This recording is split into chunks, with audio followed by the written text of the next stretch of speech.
Oh, I mean, like I said, it's to me, it's a cult film in waiting here. I think, like was just said, there's been no beer league movies. I think any guy who played beer league is going to want to see this movie. And you guys nailed all the beats, like where the guys like having a smoke before they get into the rink. The beers in the locker room, just the bullshit, and like the two brothers talking about the Mighty Ducks, like all that little stuff. I think anybody who plays is going to get that. I think there's a huge appetite, and guys, gals, whoever plays, and it's even just from an entertainment standpoint too. Whether you've never played hockey before, like I can't wait for my wife to see it. Like she's gonna like shit her pants seeing me on the big screen there. But I think people are really gonna like clamor to watch this stuff. I keep repeating myself, but I think people are really gonna dig it because there's been nothing like this before. There's never been a movie like this before.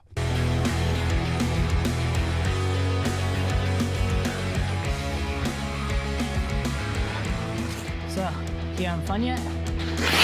We're here for the Late Game Podcast, interviewing one of the stars of the film, Spittin Chiclets' own R.A. Brian McGonagle. Thanks so much for joining us. Oh, it's a pleasure to be here, man. It's exciting times. I can't wait till everybody gets to see this movie. Absolutely agreed, man. And it's great having you not only in the film, but just being involved and being at the various events and everything. First, let's just kind of get some quick reactions from what you saw last night. So last night, for the audience sake, was our cast and crew screening. It was the reception was unreal. I mean, it's wild because you come, you do your parts, and you have no idea how it's going to all come out, and to see the finished product and just have everybody like kind of like laugh at what you did, and it's a buzz you never really had before to be amongst the audience and something you did, everyone's laughing at it. And I think everybody in the room had that same thing because everybody got laughs at last night. So it was exciting, and like I said, this is just the first time. I can't wait till the masses get to see this. Yeah, no, I agree, and I felt that too. Myself being in the film and like getting to make people laugh. It's not something I've been able to do at this scale before, so it's pretty cool. Yeah, it is. It was good stuff, and like I said, it just I'm excited to whenever it hits whatever streaming platform. Man, the people got to see this. I think it's a cult classic in the making that we have here. Well, we really appreciate that and feel similarly, and I just thought we'd talk about kind of how you got involved. I met Biz and his business partner, Jeff Jacobson, a while back, and that kind of allowed me to meet a bunch of you guys in the Chiclets community. And I think when we really talked about this is when you guys were in town for the Western Conference Finals in 2022 in Denver, where I live. Yeah, we were at the watch party, and we were kind of in that little sort of roped off area. And obviously, people there, they're usually some booze merchants or some connection where they knew, come up and said hello and said, had a movie that you were working on. And obviously with Chiclets, we meet a lot of people, have a lot of ideas, and a lot of just kind of blowing smoke or just shooting the breeze, whatever. But I says, hey, here's my number, here's my email, and I think it was that Monday. I had the contract offer, the script, you were right on the ball, right on top of everything. I said, this he's not full of it, this one. And, that was the communication we kicked off, and then we were off and running, man. And I knew you weren't full of crap, and still this thing's really happening. And that was, Christ, that was, 2 years ago already? Yeah, almost 2 years, so it's flown by, yeah. And then, we were down here, September of 2022. Yeah, so it feels a few like months after that. Yeah, a year and a half almost. We did the film, and it's flown by. But yeah, everything came together so quick. It's pretty wild. I feel like I've known you for 10 years already. Right. So well, it feels quick to you. It doesn't feel quick to us. We've been working on it for talking about it for 15 years, but working on it for 4 or 5 years now. Yep, 4 years. Year of editing. Yeah. So it's been so rewarding for us to finally share it with people. Yeah. And you getting to see it, Zach Bell getting to see it. Just last night, just the whole cast and crew. I think it was rewarding for everybody. Seeing the work you did on screen and it's got to be a different perspective for an actor that just had the one role, didn't really see everything. So what were you expecting maybe coming into the shoot? What were you expecting coming into last night? I'm into the shoot just kind of coming with open mind. I do Shorzy up in Canada. That's the show I've been on. But I'm playing a version of myself, sort of an exaggerated version of myself. I kind of know what I'm doing at this point up there. This, I just kind of, we were filming at the rink. It was just a whole new concept, a whole new thing. I just said, hey, tell me what to do. I take direction pretty well. And I really like the sort of, improv or ad-lib nature of things. And I think work better that way, just kind of coming up with stuff off the cuff.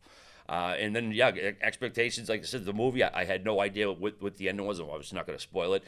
Going in, I only knew my part, so I just come in last night, you just don't know how it's going to come out, Yeah. And everybody, like I said, everyone in that room last night had some, whether they were on screen, behind the screen, had some role in it, and I think it was you could feel the collective pride last night. Everybody like that, everything come together. Like you guys have been living it, so I'm sure like you're probably sick of it in some regards. You know, all the dialogue day to day and the editing. It can get probably a little bit tedious, but yeah, the expectations, like I said, I just had come in with an open mind, and I was very happy with how it come out, because I did probably, I don't know, eight to 10 takes for some of those scenes, and you don't know what some of the jokes, you don't even remember what you said, so there was an excitement to see which takes were getting used. So I was very happy with how it come out. You mentioned sort of the improvisational nature that we had on set. I really enjoyed doing that as well, and like there's a scene that the audience will see soon where you and Kevin and I are sort of ad-libbing on the bench. That was a lot of fun. That was one of the most fun I had in any of the scenes. Yeah, that was good. I mean, I think we did that a bunch of times too, and a couple of times I just like in your head you kind of you blank out and you just throw whatever out there. But I'm curious to see, are you gonna have like any outtakes or like I'm like the DVD or whatever comes out, Blu-ray. I'm curious to see what kind of some outtakes we might have. Oh yeah, we got a lot of good ones. Definitely from your scenes, because we did get a lot of takes, just throwing stuff and see what would fit. And I'm pretty pumped for blooper reel, outtakes. We're gonna have a lot of it. Yeah, and then that see with Kevin, and honestly, like as a guy doesn't mind a little profanity in my day-to-day life, it is fun to get paid to swear on camera. So there's something funny about that too. Yeah, absolutely, and I think for us, like, it's a feel-good movie, but it wouldn't be real beer league hockey if you're not throwing a bunch of F-bombs. Exactly, and what I was saying to the guys last night, it reminded me, and I mean the best way, of like a '90s independent movie. It has that look, that feel like I feel like I was watching a movie at Kendall Square Theater in Cambridge 30 years ago. Like it's just that whole vibe to it. I think that's really going to get conveyed when people see it. It's going to take them back to guys my age to sort of that '90s era of like independent cinema was huge back then. So that's what I liked. That's awesome. Yeah, no, we really appreciate that. It honestly means the world. And, being Chiclets fans, we listen to Chiclets, and have heard you talking about film and acting. And, what originally sort of gave you the bug and the interest in film and the interest in acting?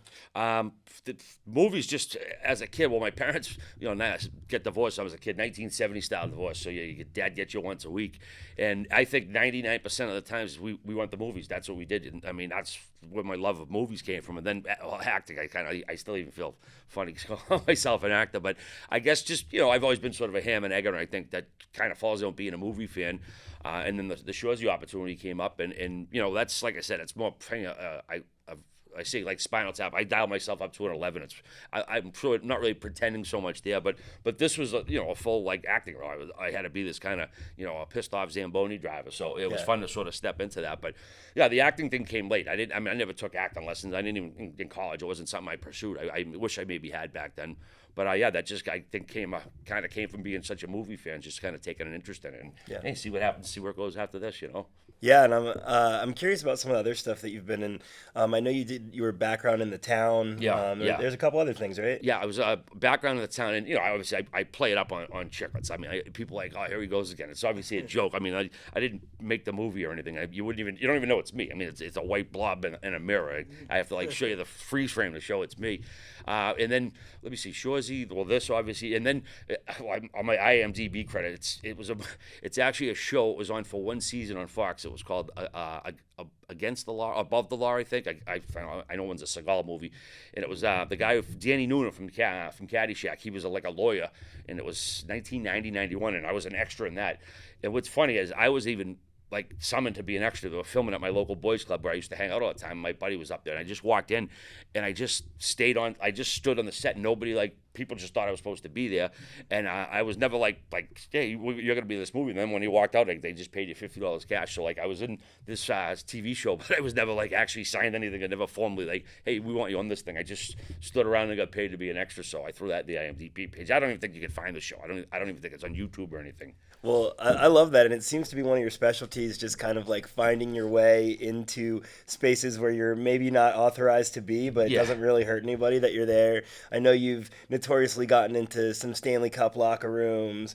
I know the three of us went to a Hootie and the Blowfish show around the Stadium Series last year, and we were all. I mean, we had passes to that one, but it was just. It seems like that's one of your specialties. Yeah, a little bit like they call me the Forrest Gump of the hockey world sometimes. But even that extends probably to more than hockey. Yeah, I just kind of had an affinity to go to get tickets for certain games, and whether it's football, basketball. I mean, I've been lucky to see three Boston teams win championships in person. The Patriots, the only team I haven't seen win a title in person. But yeah, I just I don't know if I have a knack for it. And then sneaking into cup parties, like I say, maybe not necessarily invited, but just be a fly on the wall. Don't draw attention to yourself, and eventually you're gonna get tossed. But so just have fun and enjoy yourself, and don't be a donkey in the meantime. Yeah, I saw the other day you posted that video of from the Bruins Stanley Cup celebration, and you found yourself in the background. And this is what, 13 years later? Yeah, because of course I was in Vancouver. I didn't watch all the news. I wasn't home watching the local news, and it was a reporter had a clip of him interviewing Patrice Bergeron, and I honestly don't. I mean, obviously I knew the camera was there because I was chugging my beer right behind the camera, but I never saw that clip before, and here it is 13 years later, and people are sending clips out. So it was pretty funny to see me sucking down a beer. It was great too. Of course I'm sure they had him for Vancouver, but 10 minutes after the game, the Bud and Bud Light bottles with the Stanley Cup champions on. I still got those bottles somewhere stashed too. So pretty funny stuff. That's awesome. And let's back up a little bit. Let's talk about just kind of hockey cinema. Tyner and I grew up, playing hockey together here in Charleston. We were often talking about hockey movies, whether that's Youngblood or Slapshot or Mighty Ducks or Miracle.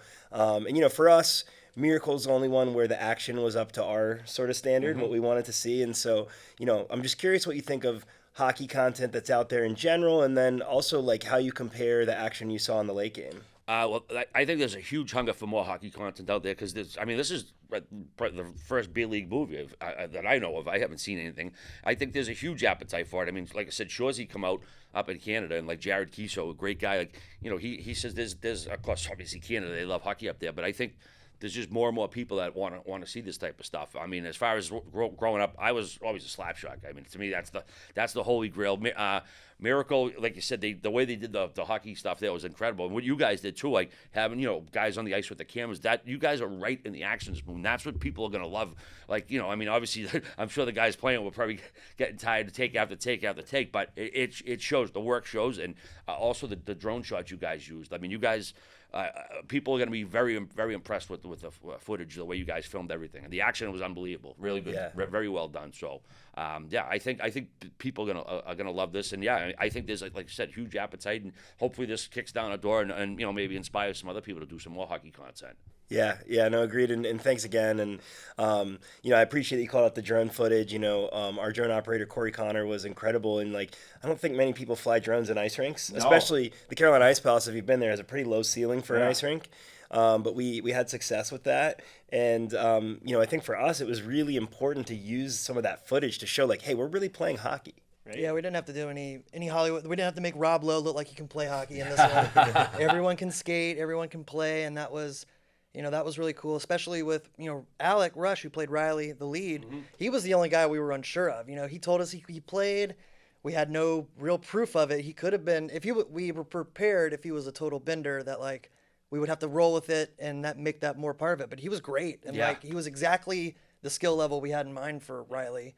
So that was the one wild card that was great. And everyone else, I like getting those people's faces in there. We don't have to do any crazy stuff. It's just these are these guys. Yeah, there was no one like, oh, this guy's a total bender. I mean, everybody, obviously a couple guys, Zach obviously he's got some skills, but there was no, it wasn't like anyone stood out as being bad. I mean, everyone just kind of was perfect out there. Yeah, Zach and I are very similar skill set.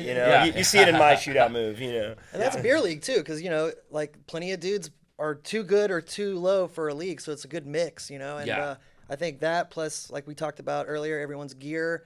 That's part of it too. Just beer league's a weird concoction of people. Yeah, and the laughs too. Like I said, you don't know when you're doing it, you're filming it, how it's going to come out. But how funny it was something that caught me, and everybody got laughs. It wasn't obviously when you see yourself on screen and people laughing around you, it's a good thing. But I think everybody, like I said, got that feeling last night because everybody was funny in the movie. Yeah, and I think maybe going into set we knew this was a hockey movie that was funny, but it really, just the vibe on the set helped it truly develop into a comedy, right? Yeah, I was thinking because I wasn't confident enough as a comedy writer to say this is a comedy script outright. We were just hoping, let's make a good hockey movie and hope it's funny in some spots. And just, the way everyone started riffing, we kind of had to throw some of the script out and improv some scenes to pad things out. And everyone brought their A game to it. And it's, I would call it a true 50-50 sports movie comedy. It's really there. Yeah, definitely. Yeah, no, 100%. And I think we had a comfortable environment on set. I think part of that is like, we were working with our friends partially because, that's who we could get to give up 2 weeks of their lives for a tiny bit of money. But also because we knew we'd work well with them, and, a lot of people playing sort of versions of themselves that they could riff off of. And that just really came together. And a big part of that was Tyner putting the team together and building the set and the environment he created as director. And, this is his first feature film as directorial debut. So, as an actor, what's your review of him as a director? Terrific, man. Because like you said, when you have that much footage, like people don't know what you have to edit through, man. And it must have been not film anymore, but so say miles of film. But to think of all the takes you had, you guys, you nailed it, Jeff. Like to pull everything together, like the way it come out, man. I thought it was brilliant. I really thought it come out perfect, man. Yeah. And he edited it too, which not all directors do. Which that was certainly a slog. What do we have? 33 hours of footage? Something like that, yeah. Yeah, exactly. And you got to, like, how much of a difference is this one from that? This cut from that cut. You got to like figure that stuff out. And it was. I'm not gonna certainly nothing for me to criticize, man. I thought it was just terrific, well done, man. Everything come out seamless, and like I said, it's just excited for you guys, excited for more people to see it, man. I can't wait to see part 2 tonight. Well, not part 2 of the movie, part number 2 viewing, I should say. Yeah. Late night with the boys, sorry. Oh, no, awesome. We're looking forward to tonight, showing mostly like Tyner and my friends and family, and I know people are pumped that you're coming and that Zach's coming, and it's gonna be a lot of fun, and then we'll head over to the Stingrays game. Yeah, can't wait. Yeah. So, I don't know how much you know about like our history with the Stingrays. They're obviously featured a lot in the film, and we grew up going to Stingrays games. They started in 93, 94 in the ECHL, and I think they're the current longest running team in the league. And just growing up going to those games, and then my family opening the practice facility as well, and that's where we played. It was like a kind of a mind fuck, honestly, to come back and make a movie in your childhood rink. It's like, how is this real life? And it's just like the coolest thing in the world. So taking it sort of full circle and doing this trailer premiere at the Stingrays game tonight is like, I can't really explain the depth of like nostalgia and warmth that like creates for me. Yeah.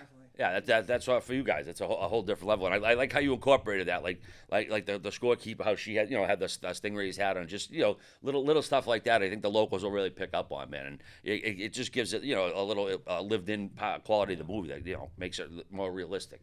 Yeah, no, I appreciate that. Certainly plenty for sort of Charleston area hockey fans to love. I hope every hockey fan out there now wants to check out the Carolina Ice Palace. Yeah. And yeah, like Tyner, what about you? Let's talk a little bit about you, getting to film at our rink. It's pretty nuts, man. Like, never in a million years would I think this would come true. And when we were kids, like, we were still in that era where parents would just dump us off. My mom would drop me off at the rink, and I'd be there for 8-9 hours a day. Yeah. Like, and that's nothing against our parents. Yeah, I would get dropped off right after school too. There's a bunch of us hood rat kids just hanging out at the rink. If you have a stick time in the afternoon, play ball hockey until you have practice at night. And the hours and hours and hours. The trip, I grew up 50 minutes away from here, small town of St. George, and so the miles I logged, especially once I could start driving myself to practice and stuff, it's just pretty wild to all of a sudden how it's there and people are going to get familiar with it.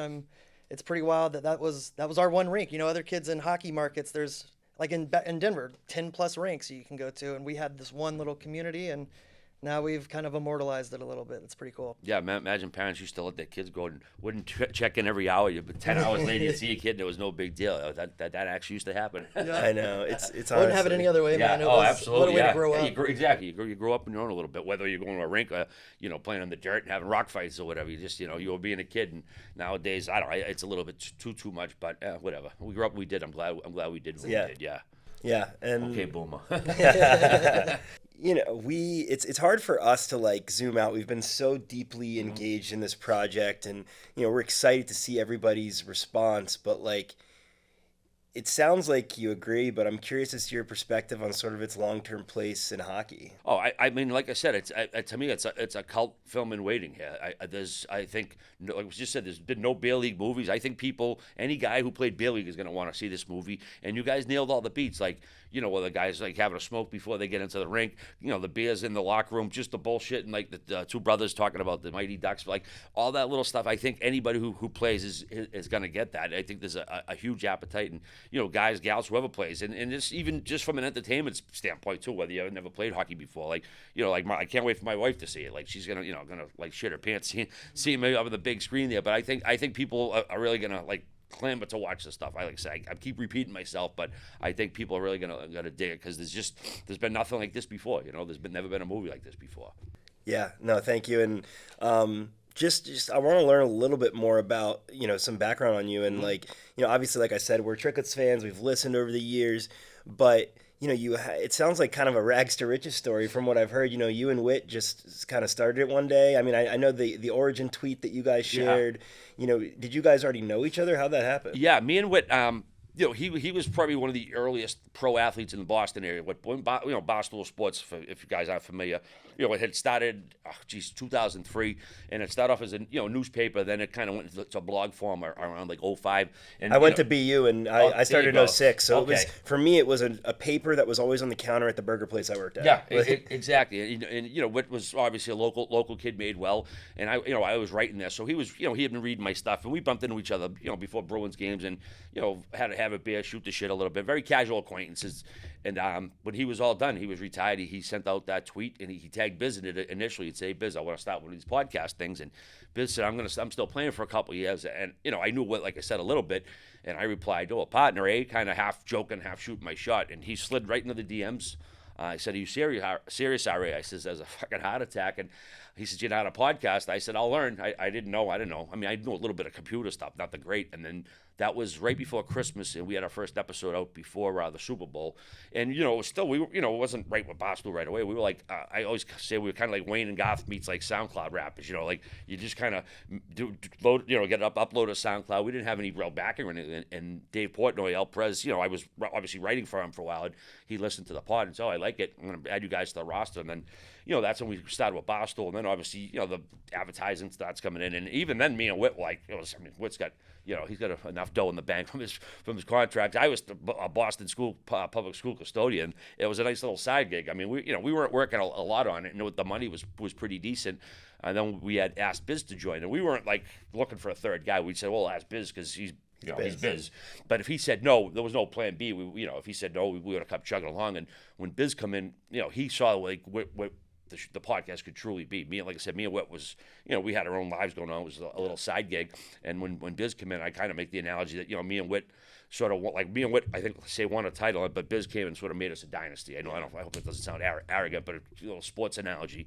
And when Biz came in, that's when we really kind of took off. And it's just been kind of getting bigger and bigger. Obviously, the vodka, the Pink Whitney's come out, and then the beer, and it just, we have a spin-off podcast that just seems to keep growing and growing. And I mean, I pinch myself every day, man. I got lucky, and timing in life, it's funny. Like if I didn't see, if I was on Twitter and when we put that tweet out, man, who knows? I might have jumped off a public school roof by now because I hated that job so much. But you just like timing is everything sometimes. And also, I was trying to get a writing job. That's why I was, the Bruins blogger writing about hockey and hoping to, and of course the longer I went on, the less likely I was going to get a writing job because newspapers were dying off, and website jobs they're more exploitative. They don't want to pay you. No benefits or anything. And then it was my lo and behold, my big mouth that got me my payday after all. So it's kind of funny. So young kids might ask me for advice, and buddy, I don't know if you want to ask me. I didn't hit pay dirt until I was in my mid-40s. But if you're asking, I just tell kids nothing happens if you do nothing. Like like I kept writing, and what I did inadvertently was I showed Ryan Whitney I knew my shit as far as the NHL. So when he wrote that put that tweet out, and I replied, he was right there. Like so, if, he was reading my stuff all these years. So I basically was inadvertently sort of auditioning for Whitney. So when he knew I knew my stuff, he paired up with me right away without thinking twice about it.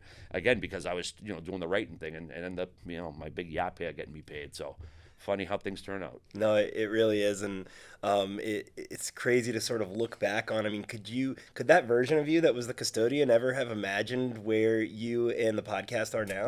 No, not at all. Because like again, there was nothing I dreamed about it years ago. Because podcasts there wasn't even a medium, and like. What till when did they come out? 2010, 11? I don't even remember when they got big. But it wasn't. I was like a nerd listening to podcasts in the mid 2000s, but they were tech podcasts. Yeah. So I barely listened to them myself. So it wasn't like this vision or whatever. Just things just kind of popped up. It was a new medium, and fortunately, we got in sort of on the ground floor. But yeah, definitely, I definitely pinch myself, like people I'm friends with in the hockey world now, and people I text with, or some teams come to town, certain guys on teams or coaches, whatever. I'm pals with, going to dinner. Yeah, it's some stuff I would never in a million years would have dreamed of. It's just it's turned into a pretty great thing for myself and my family. Yeah. Awesome. And I know we'd be remiss not to mention Granelli. Yeah. I mean, he's obviously a huge part of the team, and like we've had the chance to work with him a little bit. He's been helpful throughout this process, whether it's making introductions, making time for us to meet up, stuff like that. And you guys, he came in, it sounded like pretty early. I remember you guys talked about it on a recent episode. Yeah, and he was before. Let me think. When it was just me and Whit, what I would do, I would actually record us on GarageBand. It was me and Whit sitting on a couch, and it's actually interesting. The reason Granelli got hired because mostly it's because I got the wrong link when I was starting out the podcast. One of my coworkers' brothers, I said, "Hey, what's the equipment?" And he sent the link. He said, "Order this podcast kit," and it was only for one person. Not two people. So what happened was me and Whit started, and I'm like, oh, we need a different board here. This isn't the right one. So a buddy of mine brought over a board for two people to record on, and it was older. So me and Whit were doing one show a day, and the thing shit the bed in the middle of the show, but we didn't realize that because we didn't have a producer on site. So I saw, son of a bitch, and I says, we need someone here with us. And the night before the thing shit the bed, Mike E. Granelli had sent an email, and I was getting emails all the time. This is great, but you need it. The sound could be a lot better. But everyone was out of state. Like we needed someone, and I said, hey, geez, I got this kid last night. He was from Burlington. I saved the email because he was local, and the thing crapped the bed. I emailed Mike, and that opened the door for him. And so he same thing. He took a shot. He sent an email, and I happened to save it. Well, again, because he was a local kid. So because I got the wrong link, because if I had the right equipment, it never would have broken. And I mean, we may have found him later, but probably not. And the way it panned out, so it was we basically, me, Whitney, and Granelli were all kind of there when Dave picked us up for Barstool. So he kind of came in even before Barstool picked us up. That's cool. Yeah, I appreciate you sharing how that came together, and you talked about how you've have these relationships you never expected. I know you're close with John Cooper of the Lightning, Derek Lalonde of the Red Wings, formerly of the Lightning. Yeah. How did those sort of? I mean, I've heard some of the origin stories, but tell me about what it's like to be close with those guys. Yeah. Well, it's funny. Derek was graduate assistant when I went to North Adams State, little tiny state college out in northwest of Massachusetts. And Derek had already graduated college, even though we were the same age. I was still a sophomore. I was in the Belushi plan. Yeah. So he was going there to get basically a free master's degree. He was going to be a teacher, and he was a graduate assistant on the hockey team, and I was doing work study for the hockey team. So we worked with each other. He was pretty quiet then because you didn't really want to go. You didn't want to hang around the team. So we didn't see him too much. But we'd hang out in the same office and shoot the shit, whatever.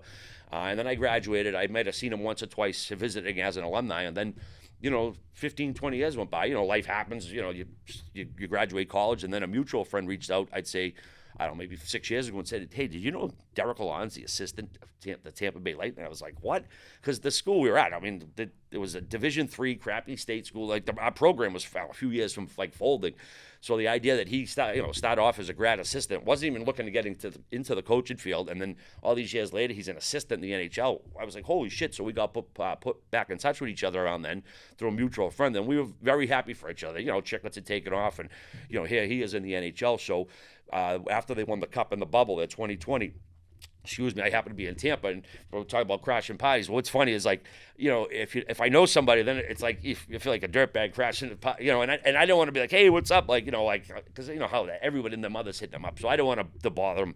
And he texted, he says, oh, you're in town, and you didn't reach out. I said, I don't want to be like, oh, cup party, hook me up. He says, screw that. He says, we're having a party Monday night. It's at 4 Greenfields. It's a bar in Tampa. It's the last night they're open. It's our video guys' day with the cup. I said, all right. So I went over, and it was basically a private party. They had the cup on the bar. You could, but it was COVID, so you could sip out of it, but you couldn't put it online because, the COVID police friggin' all over you. It was a kind of pain in the ass. You couldn't really share all the pictures. But anyways, me and Derek hadn't seen each other in 20 years. Give each other a big bear hug, and we're catching up. And he goes, oh, you got to meet Coop. And John Coop was walking by. He's like, hey, Coop, get over here. Now, Coop listens to the show. I didn't know that. And he says, all right, tell me a story. Sometimes you meet people, they're cordial. Hey, how you doing? And, you have a quick conversation. He genuinely wanted to hear, kind of the story we just told now. And we sat there and shot the shit. And we were, we're the same age. And I think when I won him over, he was behind the bar, pulling a Guinness. And I hit him with a couple of National Lampoon Vacation lines. I was like, hey there, tenderfoot. Hey, yellow belly. And he kind of did that crumple after, and he walked over, and he's like, oh, all Jerry. I showed the kids that movie the other night. They pissed their pants laughing. So after that, we were kind of like buddies. And then, so the next time they were in town, next season in Tampa, Tampa was in Boston, and he invited me to dinner with all the coaching staff. So we went to dinner and closed a few bars over in the north end in Boston. And then, so last year we got together again. And yeah, I mean, he'll text me, hey, I need a TV show to watch, whatever. So it's just weird how, like you say, I got a couple guys, and Jared Bednar too. I met him, a couple of times. I'm not as close with him as the other two, but just stuff I would have never imagined, Yeah, and Bedsy's somebody I've known since I was 7 or 8 years old. Amazing human being. So happy to see all the success that he's had. And just kind of, to circle back a bit to the late game, you talk about like the John Coopers of the world, and then like the NHLers of the world. Like I think our movie's clearly going to resonate with beer leaguers, but what about these guys that get paid to charter flights and eat steak, in these fancy locker rooms? What are they going to think, you think, of the late game? Oh, it's hockey, you know what I mean? I think all these guys, they're pros, but they skate, they skate in the summer, they play in leagues. I think, they're similar to beer league, obviously a higher level and, probably better equipment and more money involved. But I think it's just that the fact that it's hockey, it'll relate to anybody. And it's a funny hockey movie that, you don't even have to be a hockey fan. I think it'll resonate with people. But yeah, I think they'll like it as much as any other hockey guys, And, we've been confident, I think, throughout this process that the hockey community will like it, and I still feel that way. What do you think about, like, how it's going to resonate with other audiences, whether it's people that have played rec sports, people that just like comedies? Yeah, I think, like I said, it has that independent feel. It's just, I feel like they don't have these kind of movies anymore. It's like everything's freaking comic book stuff, superhero. There's just not a lot of like niche movies, and I think this is a niche movie but it has like I said, the appeal to hockey, and it's the comedy aspect. People like this, and my wife, she's so sick of hockey at this stage. I always remind her, honey, hockey pays the bills. You better like it a little bit. But I think people who just want a few laughs, because you don't have to be a hockey fan to get the laughs in this movie. You know what I mean? It's not like, there's some hockey specific stuff, but just like me muttering swears to myself, and when I heard the chuckles, I said, oh, okay, it was something I didn't expect. So stuff like that, you don't have to be a hockey fan to laugh at, me swearing like a donkey, That's true. And like you mentioned, hockey pays the bills. Well, I hope that it starts paying some of our bills so that our ladies get a little bit more endeared to hockey than they are currently. But they've certainly been really supportive and kind around all of this and around our hockey obsession. Yeah, a little bit of patience. Like, my wife, she, like I said, like rolls her eyes. But playoff time, she'll watch the Bees a little bit. But it's like, I got to watch every night. Fortunately, we got 2 TVs, so I don't have to fight over the clicker too much, Nice. Yeah, I remember when my wife and I were, early on in our marriage, before we had kids, especially, like playoffs would come, I'd set up like 2 or 3 screens, and she's just like, "What are you doing?" Like, that's playoff time, honey. I'll see you in 2 months, Yeah, exactly. I still remember our first scene though. Like I was nervous for you because you were the big ticket star. I was I'm still on my. So we shot just hockey action in the days before your first day. So I feel like that was our first one of our. That's when we're starting to get into the dialogue scenes, and I'm just like, oh man. Like, RA's big time. Is he going to big time me? I don't know. And that, and you were so easy to direct. You were prepared for what was written, but like you said, we improv so much. I don't know what the final tally is on actual scripted lines in the movie, but it's not a ton.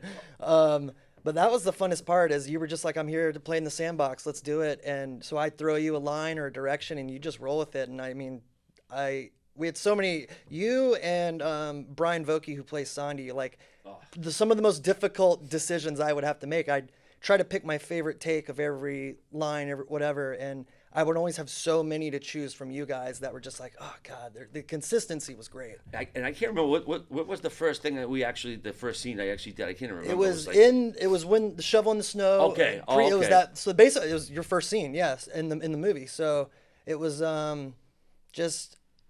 Man, I know the dickhead that makes it in there. It's like when you're walking off. That was like a late one of just like, let's roll with the dickhead. I like that. I remember what the fuck did you say? Like, we kept having troubles with the door, so we had to keep that cracked. I remember that was fun. But my favorite contribution you made to the movie, and we had to cut so much scripted hockey. I think it was 4 or 5 goals we had to cut that were scripted and just like roll with what we could do improv. And I had Youngblood's my favorite hockey movie. So I had, when two characters are in the penalty box, I had Rob Lowe's line of "Look where the puck is, asshole," and that was just going to be my sort of subtle Youngblood. That's my favorite movie. I got to get something in there. And when Alec actually was the one who reminded me that we had to cut that, and I'm like, oh damn! And then you call Zach Bell Youngblood in a take, just threw it away. That was all you. I didn't tell you to do it. No, that's and right I went too, up to you, and I was like, okay, I know we got a few more takes. So I was like, you got to say that in every single one because it has to be in there. So that really made me happy that we have like a very overt Youngblood reference. That's funny, yeah, because like I said, it was almost a year and a half ago, and you do 17 takes. I forget exactly what I said half the time, and I did catch that. I said, oh, geez, I forgot I called him Youngblood there. Yeah, like I said, maybe it was a subconscious thing or whatever. He was just the young guy. I don't know if it was his long hair or whatever, but that is funny how it made it in there. And the shoveling, the snow shoveling. So that, like, I mean, we did 7 or 8 takes for that. I remember, like, putting the thing over my head and stuff. Yeah, I didn't know which one we were going to use, but it was like I said, I was the funniest thing was getting caught on the Zamboni. That I just wanted me driving the Zamboni. That was the one thing I wanted to make the movie, and I did a couple of times. So I was psyched for that. That's many hockey fans' dreams to drive the Zamboni. We were really lucky that the rink was super supportive and helpful. Like, I didn't know if they were gonna be like, "What, you want to get this random guy on the Zamboni?" But they were just like, "Yeah, let's teach him." Yeah. Well, that was fun, man. I mean, I didn't put the layer down. Well, the guy was giving me the whole lesson. I'm like, buddy, I'm not putting a layer down here. I'm just gonna do some donuts out there. But it was fun driving that. And actually, when we were finishing up for the day, because you basically, like, it's a shoebox. You got to put that thing in. And I was like, no, man, I'm parking this myself. and I got it in, didn't bang it into anything. I was pretty proud of myself that I didn't mess up the Zamboni at all. Yeah, no, much appreciated. I mean, it's pretty cool that you got to drive it. I mean, we've got that, one seat at the end of the game, especially where you're driving by the boards. And, I've been fortunate to drive that same Zam once in my life just so I could say that I drove a Zamboni. But yeah, I mean, now, a little more training. Maybe you could just cut the ice. Yeah, I know. If the podcast doesn't pan out, then it could be a Zamboni drive. I live right down the street from the rink in my neighborhood, Charlestown. Yeah. So like the rink. Actually, it's funny. The rink I live down the street from. It's the movie The Town. That's where they would go after they did their scores. That's the same rink right down the street. So a little full circle element there of my career. Yeah. When we first started talking to you about your role for the film, we kind of had said, like, oh, maybe you could be Mark the Ref, but you told us that you can't skate. Yeah, so let's talk about that a little. Yeah, I can't. Okay, when we were at Fenway last year, like, Pasha said, "Oh, let's go to the media skate," and like, I was exhausted. I had skates that hadn't been chopped, and I was on fumes. It was just, I should have just said no instead. So I went out there and looked like a donkey. I actually can skate a little bit, like, serviceable, but not good enough to play the referee. I mean, I was on it. You thought I could skate well enough to play the ref, but no, that we were just saying, nobody stood, like, everyone looked good. I would have stood out. It's like, how the hell is this guy reffing the game?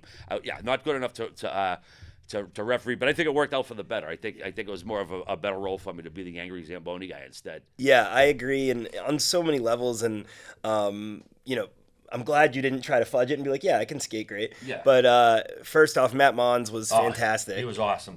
As the ref. Go ahead, sorry. Yeah, no, he was awesome. You guys got to play off each other a little bit. But I'll tell you the thing that you were most lucky about is that you didn't have to wear skates 8 hours a day like I did. I was like, standing behind the net, watching, and I was these guys. I felt bad. I know, obviously, yeah, we're working, they're getting paid and all that, but it's like to do that kind of skating over and over in the same plays over and over. It's work, and I was hats off to all the guys who were out there doing it, because I'm sure by 5th, 6th hour, man, you're tired, and you got to keep the mental you keep the mental approach up, and hats off to all the guys who worked on the skating aspect of it, like yourself. Yeah, we were really fortunate to have the guys we did that were just such good sports around that. Yeah, I feel like I felt bad asking them again, they're all my buddies, so I would apologize a lot for that I was putting them through it. But I also body double Proton for the first 4 or 5 days before you showed up.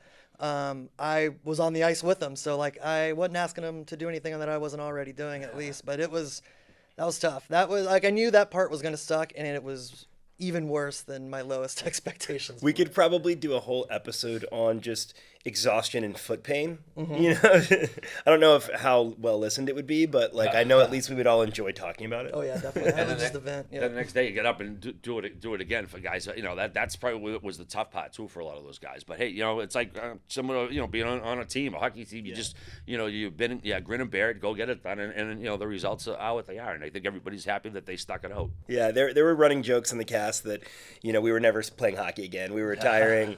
You know, maybe that was true now for some of the people. I don't know. There's probably at least a few that haven't skated since. Definitely a few. Yeah. But no, I think you and I, when we got home, like within a couple weeks of that, we were skating again. So. Yeah, I wasted no time jumping back in, but it's the standing around is actually worse than if we were actually skating the whole time. It's you're just putting weight on the same spot and so I did. That was a weird wrinkle for directing my first feature, is being out there like that, or I had to be on the bench for when Proton wasn't around either. So like that's a weird spot to be in too. But I was also so damn tired that I didn't mind it too much. Did you, growing up, did you ever play hockey, whether it was pond hockey or otherwise? Mostly street hockey, because like back to, you know, skating. I think skating it's sort of like playing an instrument. I think you either have a natural talent for it or not. Like, you know, I could sit there and practice guitar 10,000 hours in a lifetime. I'm never going to be a good guitar player. Well, similar with skating, I went out the milk crates and I was a bender. And my brother was 3 years old. He was skated. He was a whiz out there skating. So I just wish my parents maybe got a lesson at some point when I was like 8 or 10 years old. So I was a little brother. So, you know, boom, my brother always had a goal. You know, throw the pads in the little brother, because he bullied me anyway. So I was like, whether I wanted to play or not. So that's why I actually played street hockey goalie quite a bit growing up. And, you know, I mean, I was decent enough. I mean, I didn't play at like a high level or anything, but, you know, we had neighborhood leagues and stuff. And then I played intramural in college. And then interestingly, in college, that was the first time I ever played ice hockey. Like, we had you know, all the apartment guys we lived in, they had a team. So every week they like, oh, we have a celebrity skater this weekend. We just grabbed one of the roommates who was a scrub, and they suited me up one week, and it was funny. I actually took 2 gym classes in college. It was yoga was one, and then ice skating was the other. It was 1 credit, and the hockey coach taught it. And if it was 3 things, I wish someone said it to me. He goes, head up, chest up, knees bent. And when I heard that, it was like something clicked. And I was like, again, not a great skater, but I was able to at least be serviceable.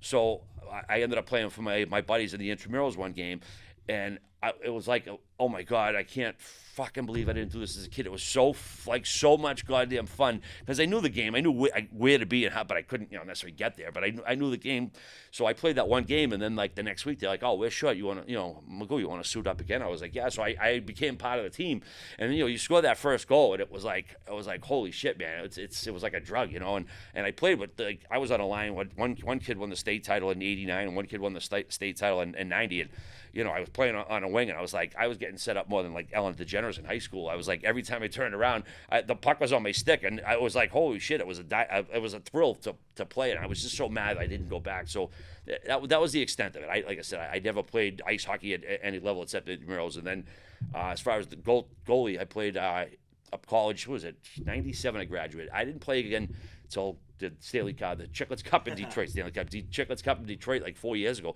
It was like 25 years. I suited the equipment up. I was dreading it because I hadn't played in forever, but I didn't do too bad. I won that first game, and Whitney was like, oh, all right, you've been saying you're a goalie forever, but you actually were. You weren't full of shit, so it was nice to get out there and just it was like sort of a nice put a cap on it, because I'm done. I'm never going to play again, so it was nice to go out like that, you know. And hearing you talk just about how much fun it was and how you wish you'd done it as a kid, I mean, I think that speaks to why beer leaguers sort of keep the dream going, if you will. You know, it's like we had so much fun as kids playing on our teams, and like you said, scoring a goal, there's such a rush to it, even if you're not good. Like, there's such a rush to playing hockey, and you know, I think that's what keeps this sort of dream alive. That's what will resonate with people when they're watching this. Is like, as much as like there's guys complaining about this 11 o'clock game where there's 2 guys on the bench, like the reason they go is because they want to play hockey. They're still there, right? Yeah, exactly, yeah.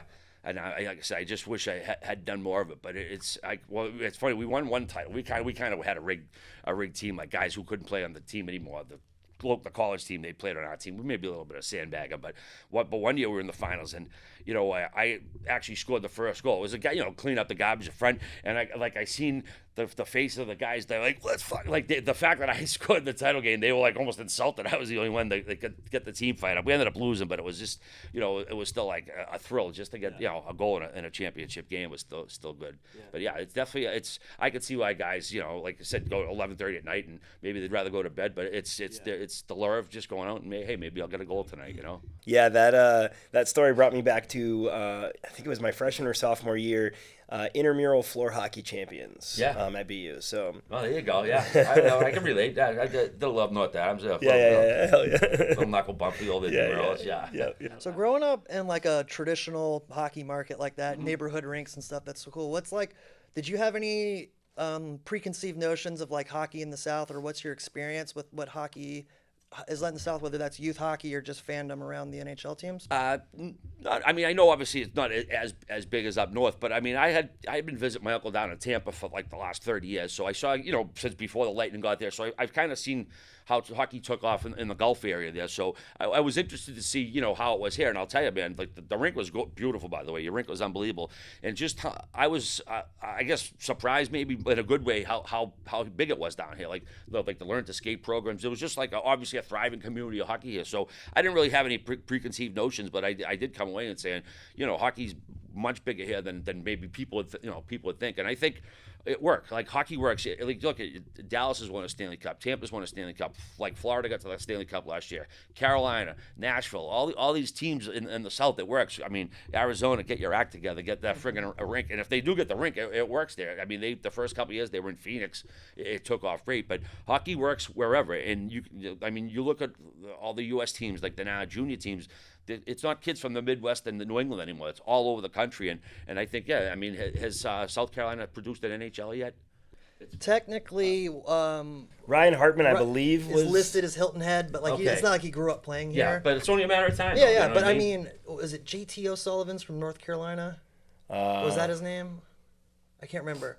He grew up in Winston-Salem is all I know, but I know Florida. Like Florida's had a bunch. Ryan Carpenter went to Bowling Green where I played. He apparently grew up playing in Florida.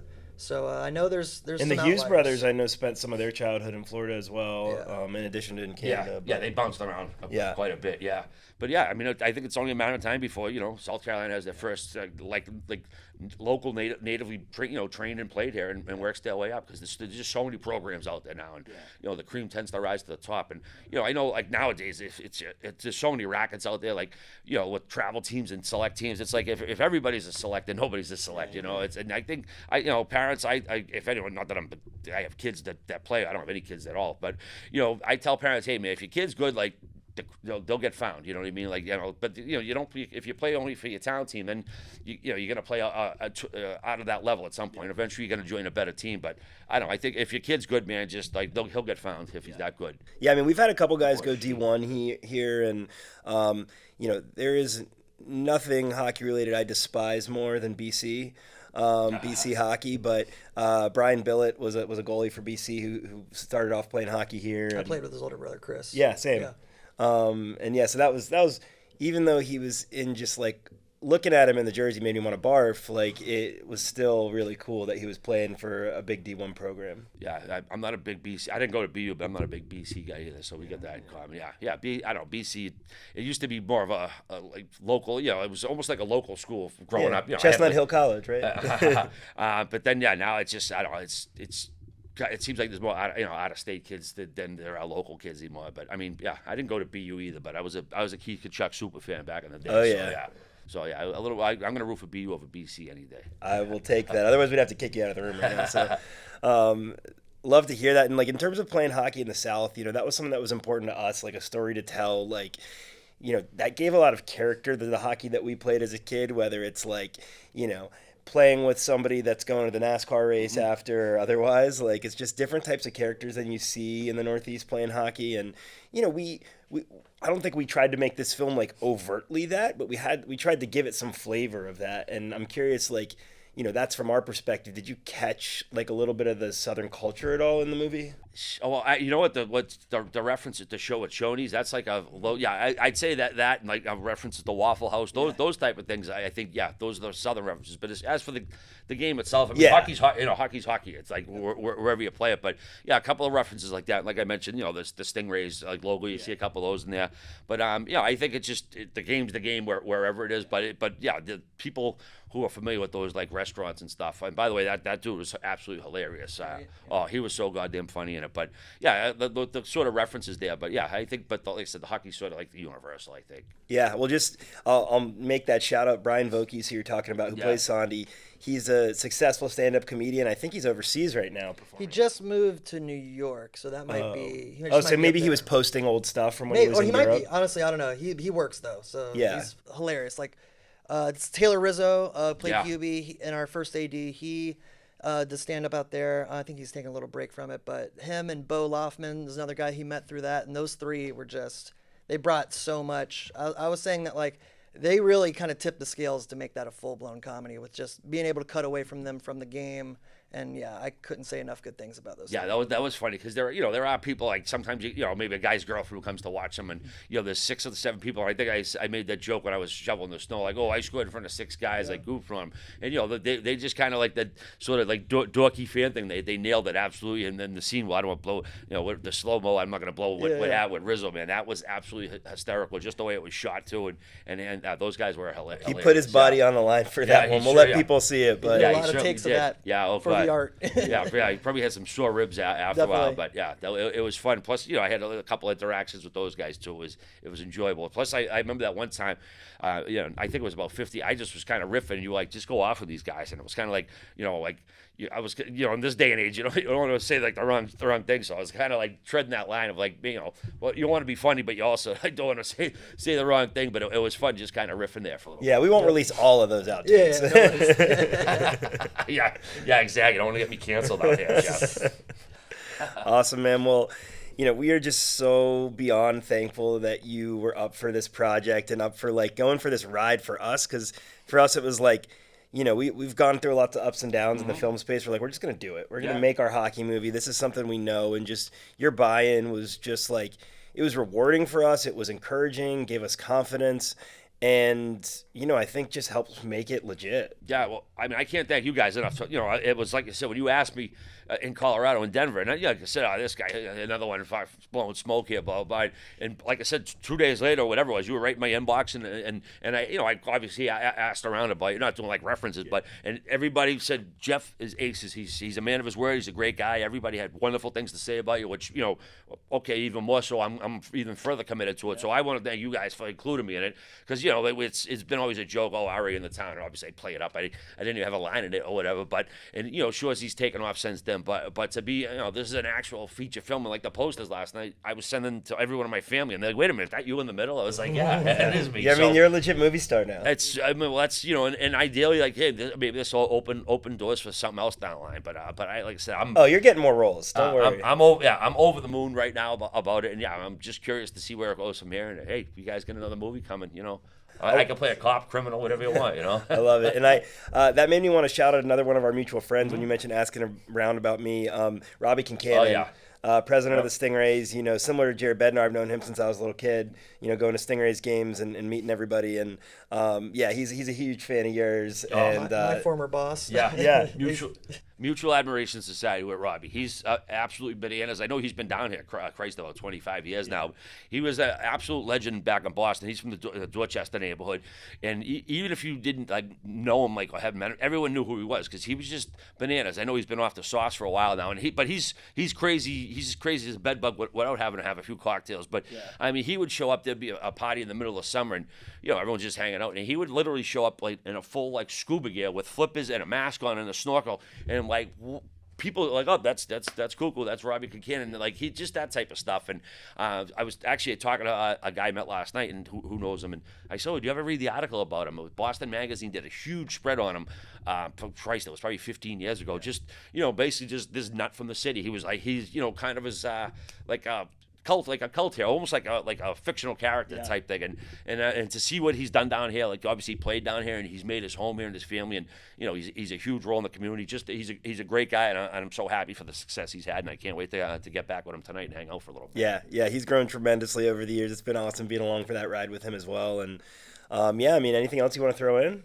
No, man, I just can't thank you enough for being a part of this. Like, the extra eyes we're going to get on it for you. And, like, you bat 1,000 in the movie. Every one of your scenes is fucking hilarious. Oh, man, thank and you. Just, I like, appreciate that. it was great to see that crowd last night respond so positively to it, because that's not a hockey crowd. That's just awesome, weird group of people who all came together to make it. And every time you're on screen, man, it brought the laughs. It was great. Well, thank you. And you're welcome. And again, thank you guys, because just like I said, it was an honor to be asked to do this. And then having seen the final result, man, it's awesome. And I think everybody involved with it is very excited. And the last point I'll make on what you just said is, like, if people might see this movie coming out and like, oh, RA's in it, do they just like throw him in a scene so they could use his name, and like they'll come watch the movie? You pop up throughout, and to me that's rewarding. It's going to be rewarding for your fans and for Chiclets fans. Yeah, I can't. And my family's already. When can we see it? I says, well, I'm not sure when. I'll see if I can maybe get a sneak digital copy. One of the boys, maybe I get a connection. Just not to put on the internet. Oh yeah. Just to show on the computer or whatever. But that's what I'm really excited for. Like my mom and my dad and my wife. Like my wife. My wife's like, after this many years, me rolls her eyes all the time. But like, no, honey, this isn't me. And Shorzy. I don't even know if she's even watched freaking Shorzy because she's so sick of listening to my voice. But I'm like, hon, this is different. I actually do act in this, so I'm just excited to see my friends and family to check it out. That's what I can't wait for. Yeah, no, I can't wait for that for you. Can't wait. Same for us, for our friends and family, and for hockey fans and beyond to see it. So, people can stay connected to our, various socials and everything, and we're going to keep people up to date. We're working on a lot of things in the background. Yeah. Hope to have it out there very soon for everybody to watch, and we'll certainly let you know. Oh yeah. We'll be talking very, very much. Everyone on Chiclets land is going to be hearing. They'll probably be sick of hearing about it at a certain point, but no, we obviously want to promo it and have people see it, and people would be aware of it, and they're certainly gonna if they listen to Chiclets. Awesome. Appreciate it. Well, thank you, boys. Yeah, thanks for coming down to Charleston. Thanks for spending time here at Trident Technical College recording with us. Yeah, absolutely. And excited to continue this journey with you, and hopefully, the late game is something that we'll be living for the rest of our lives. Absolutely. I'm from Charlestown to Charleston, so it's been a great voyage, and I can't wait. Here's to many more.